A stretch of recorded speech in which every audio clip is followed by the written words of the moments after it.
poszedłem do Schuldenfreya, bo on już leżał w szpitalu, był już chory taki. On był chory jeszcze w Milanówku. Leczył go doktor Lipszyc. To jest ten pan, który jak zaczynał swoją karierę polityczną, to się bardzo wstydził. I miał przemówić, bo był wyznaczony, więc podnosi rękę. Ten przewodniczący go wzywa do głosu, to my, przepraszam, czy można otworzyć okno, bo jest duszno. Zaliczył swoje przemówienie. A to był fajny facet. To był genialny lekarz z Krakowa. No i tak.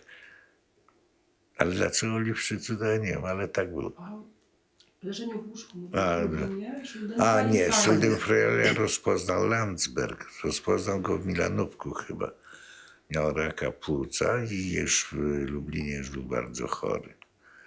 No i tak był taki chory i leżał w łóżku i ja poszedłem do niego. Ja muszę powiedzieć, go nie lubiłem, bo był Kraków skąpy, pieniędzy od niego ani ludzi nigdy nie można byłoby dostać, bo szkoda.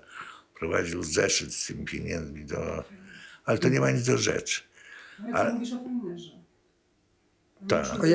O jego zeszyciku, którym robił Nie, notatki. nie o Schuldenfreyu, o Fajnerze mówisz.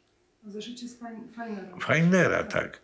To Fajner leżał w szpitalu, nie Schuldenfrey. Schuldenfrey był w Radzie Narodowej, nie wiem, jakimś dyrektorem. Nie mogę powiedzieć, czy może był delegatem. Nie mogę powiedzieć, ale jako Bundon występował. Co mnie strasznie dziwiło, że z tymi komuchami on się zadaje, to było coś okropnego. Ale z tego miałem pożytek potem. I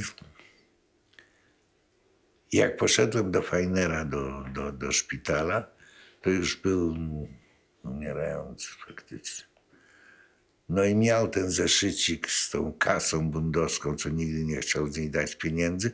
Tam w środku leżało, za ile pamiętam dobrze, $10 i wypisane każde $5, na kogo wydane, kiedy, którego dnia i tak dalej już. Ale i tak go okradli, według mnie. Bo pieniędzy było więcej, a gdzieś się rozpłynęło, tylko to nie z jego powodu. No bo ja wiem, ja sam miałem pieniądze, które tam nie były zapisane bundowskie.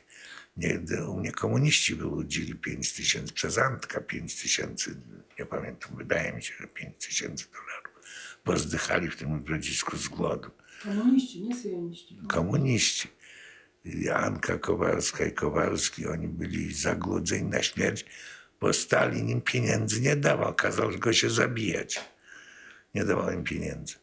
Więc ja miałem pieniądze, właśnie nie pamiętam skąd, ale w zeszycie u niego nie było tych. To może były jakieś inną drogą, nie wiem. Bo były różne te drogi tych pieniędzy szły. Jedno przez delegaturę, drugie przez te jointowe kontakty. Nie umiem powiedzieć, bo ja tej kasy nigdy nie prowadziłem. Ci, co prowadzili, to pewno wiedzą, wiedzieli, jeszcze już nie żyją, ale wiedzieli, gdzie co nie jest zapisane. Bo potem im się dobrze powodziło, bo widziałem, że jedli kaczki i kury.